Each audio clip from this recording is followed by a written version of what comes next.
하나님 말씀 보시겠습니다. 하나님 말씀은 누가복음 13장 1절에서 9절까지 말씀입니다. 그때 마침 두어 사람이 와서 빌라도가 어떤 갈릴리 사람들의 피를 그들의 제물에 섞은 일로 예수께 아뢰니 대답하여 이르시되 너희는 이 갈릴리 사람들이 이같이 해받음으로 다른 모든 갈릴리 사람보다 죄가 더 있는 줄 아느냐. 너에게 이르노니 아니라 너희도 만일 회개하지 아니하면 다 이와 같이 망하리라. 또 실로암에서 망대가 무너져 치어 죽은 18사람이 예루살렘에 거한 다른 모든 사람보다 죄가 더 있는 줄 아느냐. 너에게 이르노니 아니라 너희도 만일 회개하지 아니하면 다 이와 같이 망하리라. 이에 비유로 말씀하시되 한 사람이 포도원에 무화과 나무를 심은 것이 있더니 와서 그 열매를 구하였으나 얻지 못한지라. 포도원 지기에게 이르되 내가 3년을 와서 이 무화과 나무에서 열매를 구하되 얻지 못하니 찍어버리라. 어찌 땅만 버리게 하겠느냐. 대답하여 이르되 주인이여 금년에도 그대로 두소서. 내가 두릅하고 거름을 줄이니 이후에 만일 열매가 열면 좋거니와 그렇지 않으면 찍어버리소서 하였다 하시니라. 아멘. 우리가 일반적으로 알고 있는 사실이 뭐냐면 사람이 죄를 지었을 때 하나님께서 그 죄 지은 사람에게 화를 내시고 그 다음에 벌을 내리신다고 생각을 합니다. 이거는 일반적인 기독교인들뿐만 아니라 뭐 불교인들이나 아니면 다른 어떤 종교를 믿는 사람들 아니면 종교가 없는 사람들이라 할지라도 자신이 죄를 지었다 생각할 때 어떤 신이 아니면 초월적인 존재가 자신에게 화를 내고 벌을 내릴 것이다 생각을 해요. 과연 그럴까요? 우리의 인간의 상태에 대해서 누구보다 잘 아시는 분이 바로 하나님이십니다. 그러면 인간이 죄를 지었을 때 하나님이 화를 내고 책임을 물으시고 형벌을 내리실까요? 그렇지 않습니다. 왜냐하면 하나님께서는 인간이 죄인이 되어서 그 죄인 스스로 죄의 문제를 해결할 수 없다는 사실을 그 누구보다도 잘 알고 계십니다. 죄인이 죄를 짓는다는 사실을 누구보다도 잘 알고 있기 때문에 왜 죄를 지었냐, 왜 스스로 죄의 문제를 해결하지 못했냐 이렇게 화내거나 잘못을 지적질하거나 이런 것이 그 죄인에게 있어서 아무런 의미가 없다라는 사실을 누구보다도 잘 알고 계신단 말이에요. 그래서 너희 스스로 죄의 문제를 해결하라 라고 요구하시지도 않으십니다. 이러한 사실을 기억하시면서 오늘 본문을 한번 살펴보도록 하겠습니다.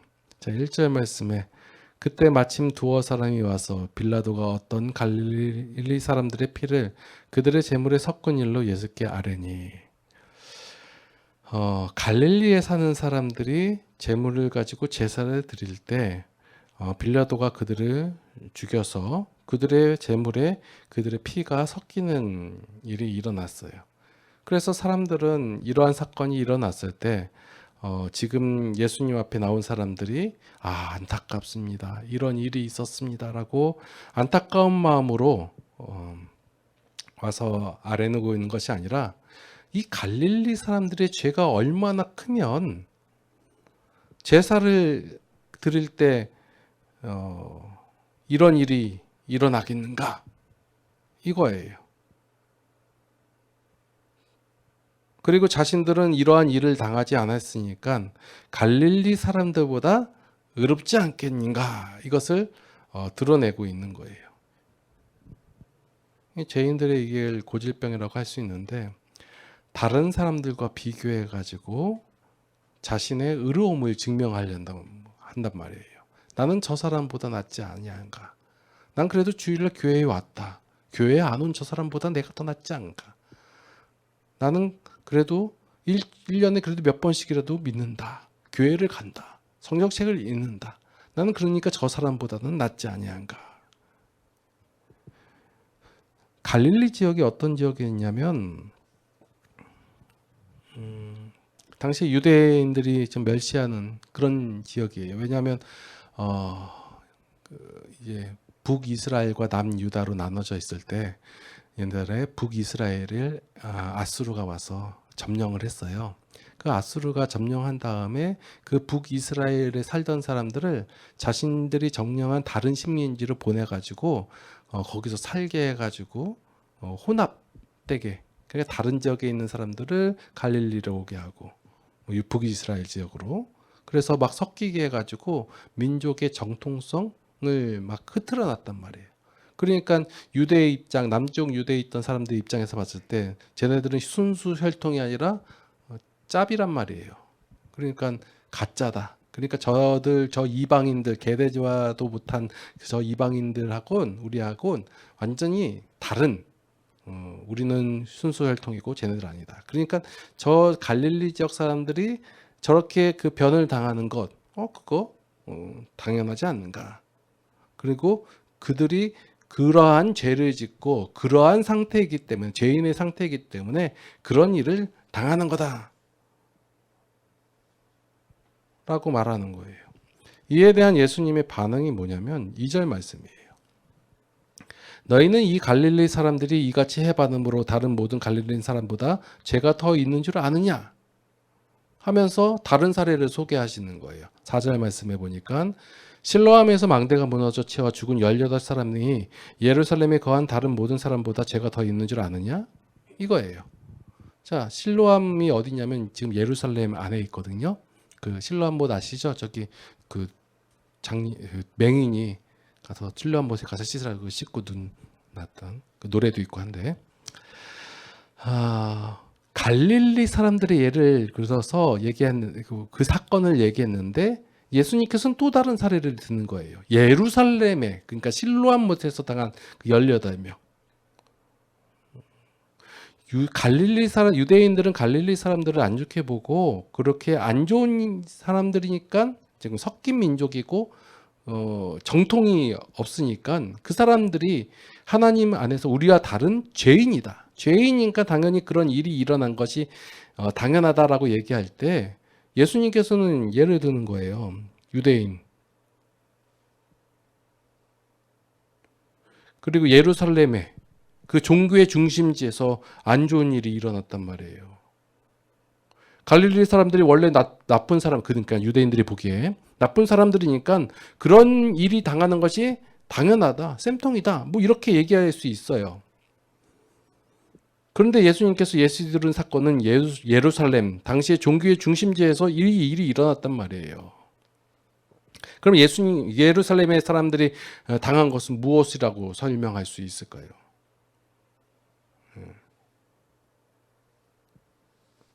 우리들도 이런 생각들을 많이 하면서 살거든요. 보면 어떤 나쁜 사람이 있는데 교회도 안 댕겨. 그 사람이 안 좋은 일을 당했어요. 그러면 그 사람이 왜 그런 일을 당했어요? 저거 교회도 안 다니고 예수님도 안 믿고 그러니까 저런 일을 당하지 라고 생각한단 말이에요. 그러면 기독교인들이 만약에 안 좋은 일 당하는 거 뭐라고 설명할 건데요? 흔히들 얘기하는 게 이게 반대대로 누가 복을 받았어요. 저 사람이 헌신, 충성, 봉사 열심히 해가지고 하나님께 대한 열심이 있었기 때문에 하나님께서 이뻐 보셔가지고 복을 주셨다라고 얘기해요. 안 그런 사람은요. 그럼 안 믿는 사람들 중에서 어떤 안 좋은 일을 당한 것을 보면 저 사람은 하나님을 섬기지도 않고 그랬기 때문에 저런 일을 당하는 거다. 그러면 기독교인들 중에서 그런 일 당하는 거 보면요. 그냥 앞뒤 내용이 안 되고 설명이 안 되는 내용이에요.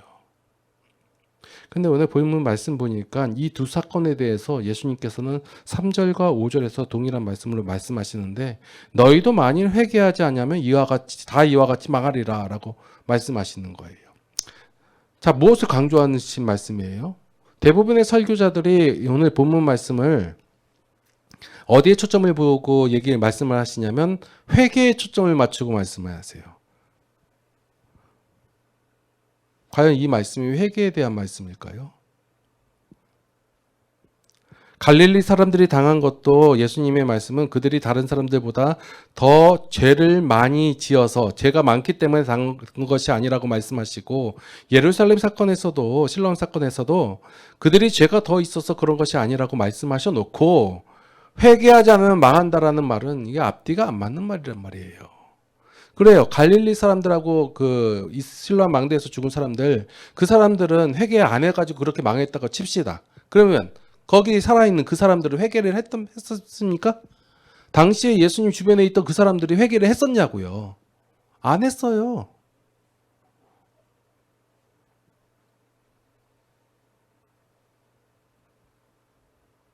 이 내용에 대해서 말씀하신 것이 이제 6절 이후의 말씀이에요.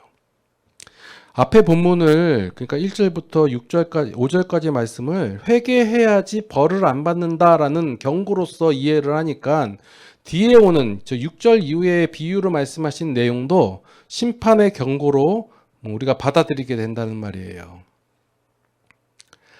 자, 지금 3년 동안 보니까 열매를 안 맺어요. 여기서 이게 회개라는 것도 아니고, 그러면 이 회개가 열매인가요? 네. 그러니까 그 열매를 안 맺으면 단칼에 찍어버리라고 하는 거. 예. 그러니까 너희도 회개를 안 하면 저 무화과 나무처럼 잘려나갈 수밖에 없을 것이다라고. 이 말씀은 심판의 메시지로 이해를 해버린단 말이에요. 그러면 근데 여러분들 가만히 한번 생각을 해보세요. 그냥 말씀을 읽으실 때, 아, 저는 은혜 받을 준비가 됐습니다. 그냥 말씀대로 그냥 은혜 받을게요. 와, 회개하는 거 뭐가 안 좋은 거야? 회개하면 되지. 회개하면 좋겠다. 회개 안 하면 망한다. 이렇게 받아들여도 물론 괜찮을 수 있겠지만 여러분들 말씀을 눈을 뜨시고 말씀을 읽어보세요. 이렇게 인과응보 사상 그리고 생산성, 그러니까 더 좋게 만드는 것을 해가지고 쓸모없으면 잘라내고 어떤 그 자격을 증명하지 못하면 퇴출해 시켜버리는 거. 이게 일반적인 세상의 방식이란 말이에요.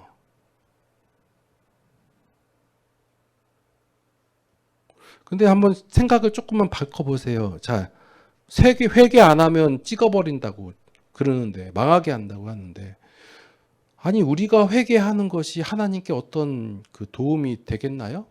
아, 전 아직도 이게 이해가 안 돼요. 회개 못했다고 해가지고 3년이 지났는데 안 됐다고 해가지고 바깥 못하면 이러면 찍어버리는 게 상식이고 당연한 조치예요. 만약에 예수님께서 하시는 말씀이 딱 여기까지라면 만약에 하나님도 그 열매를 안 맺으면 자른다라고 협박하시는 분이라면 기독교하고 세상의 방식하고 도대체 무슨 차이가 있냐라는 거예요. 다를 바가 뭐가 있냐라는 거예요. 아니, 우리가 얘기하는 하나님은 세상에 어떤 존재와도 비교할 수 없는 거룩하시고 은혜로우신 분이라고 말들을 하는데 과연 다른 게 뭐가 있냐라는 거예요. 오늘 예수님께서 말씀하시려고 하는 진짜 본 목적은 본 내용은 요 뒤에 나오는 내용이에요. 주인이 땅만 버리니 찍어버리라고 할 때 이 포도원 지기가 앞장서서 금년에는 그대로 두소서 내가 두릅하고 거름을 주겠습니다. 많은 사람들이 이 찍어버리소서 그렇지 않으면 찍어버리소서 이 교회에 나오는 말씀에 꽂혀가지고 결국 그냥 한 해 더 지켜보고 안 되면 버린다라는 이런 어떤 조금만 그 기간을 늘린 것? 이렇게 생각하지만 전혀 아니에요. 이 말씀은 그 포도원지기가 일단 해보게 하겠는데 안 되면 아이고 찍어버리는 게 좋겠습니다라고 얘기하는 것이 아니라 지금 주인은 찍어버리겠다라고 하지만 제가 기필코 이 나무를 살려내어서 결국은 열매를 맺게끔 만들고 말겠습니다라는 이 포도원지기의 결연한 의지를 표현하고 있다는 거예요. 제 나무는 3년 동안 열매를 안 맺었는데 나무가 지금 뭐 한 게 있어요? 없어요. 그냥 심기어져 있는 거예요.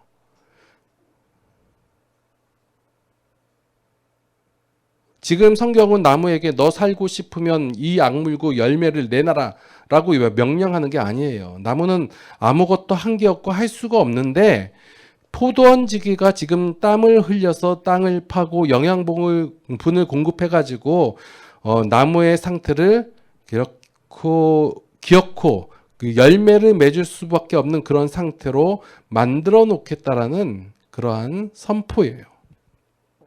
당시의 사람들은 갈릴리 사람들이 죽고 예루살렘 망대가 무너져 죽은 것을 보고 저들이 우리보다 죄가 많아가지고 심판을 받았다라고 생각을 한 거예요. 유대인들은 갈릴리 사람들이 죽은 거에 대해서 저들은 죽어도 마땅하고 저들이 죽을 수밖에 없었던 거는 그들이 죄인이기 때문에 그렇다 라는 입장에서 바라보고 말씀하신 거예요. 말씀을 했다라는 거예요. 그래서 우리가 신앙생활하면서 이럴 경우가 있단 말이에요. 내가 죄를 져요. 본인도 알아요. 그런 상태라는 거. 그런데 어떤 안 좋은 일이 닥치게 되면 이런 생각을 한단 말이에요. 내가 죄를 졌기 때문에 이런 일을 당하지 라고 자책을 한단 말이에요. 또 다른 사람들이 그것을 보면서 저 사람은 회개하지 않았기 때문에, 저 사람은 죄를 지었기 때문에, 저가 나보다 죄가 많기 때문에 저런 일을 당한 거야 라고 질책하고 정죄를 한단 말이에요. 흔히 있는 일들이에요. 지금 현재 많은 교회에서, 많은 세상 가운데서 일어나고 있는 현상들이에요. 이것을 똑같이 회개 안 하면 망한다라고 얘기하면서 교회에서도 똑같이 얘기한다면 이것은 세상과는 별반 다름이 없는, 또 하나님을 일반적인 다른 일과 똑같이 두고 여기는, 그렇게 만들 수밖에 없다는 거예요. 예수님께서는 이러한 생각이 통째로 틀렸다라고 말씀을 하시는 거예요. 그 논리대로 한다면 그 벌받은 사람들, 그러니까 그 현상이 나타난 사람들하고 별반 차이가 없는, 오히려 더 악하다고 여겨질 수밖에 없는 여러분들은 왜 살아계 계시나요? 왜 그 멀쩡하게 살아서 숨을 쉬고 있고 오히려 더 떵떵거리고 살고 있나요?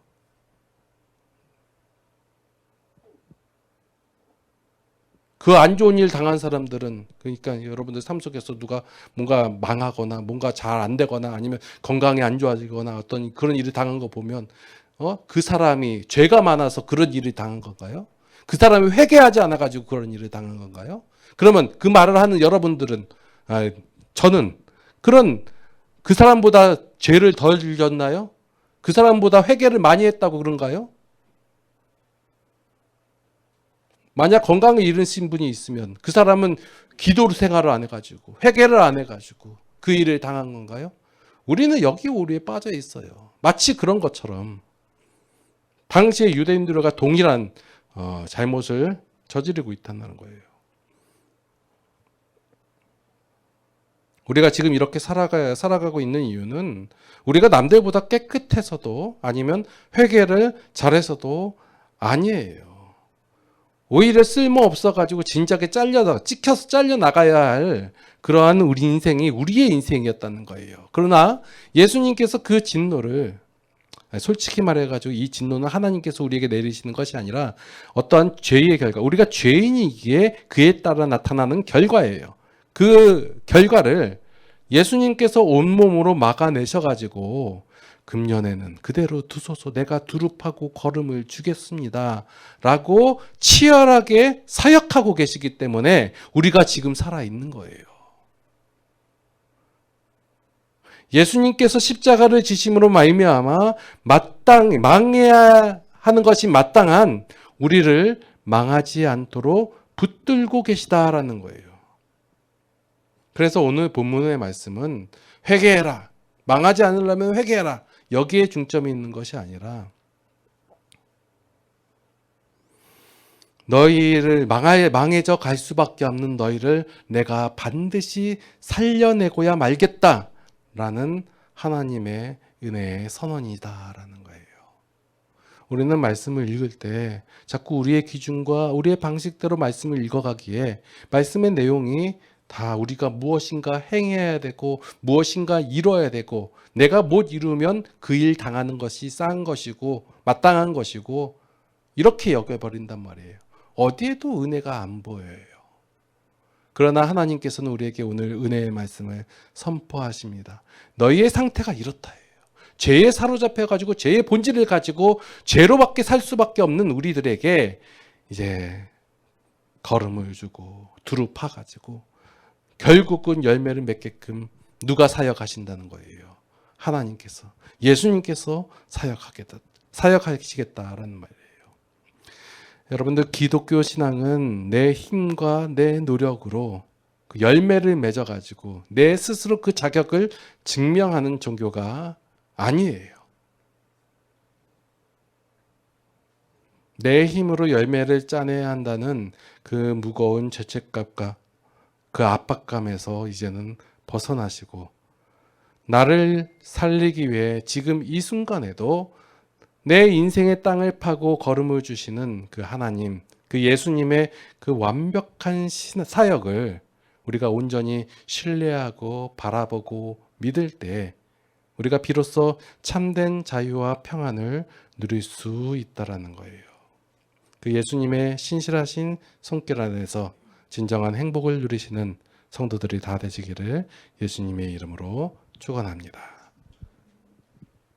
기도하시겠습니다. 하나님, 참으로 저희들은 죄인입니다. 죄인의 모습이 뼛속까지 있습니다. 우리 가운데서 누가 죄를 더 지었는가, 누가를 덜 지었는가라고 하면서 죄인 사이에 구분을 하려고 합니다.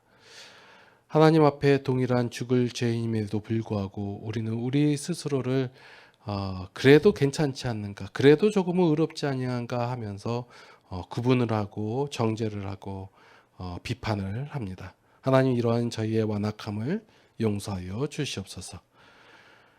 하나님께서 우리를 향하신 그 뜨거운 사랑, 은혜를 우리가 다시 한번 바라보게 하여 주시옵소서.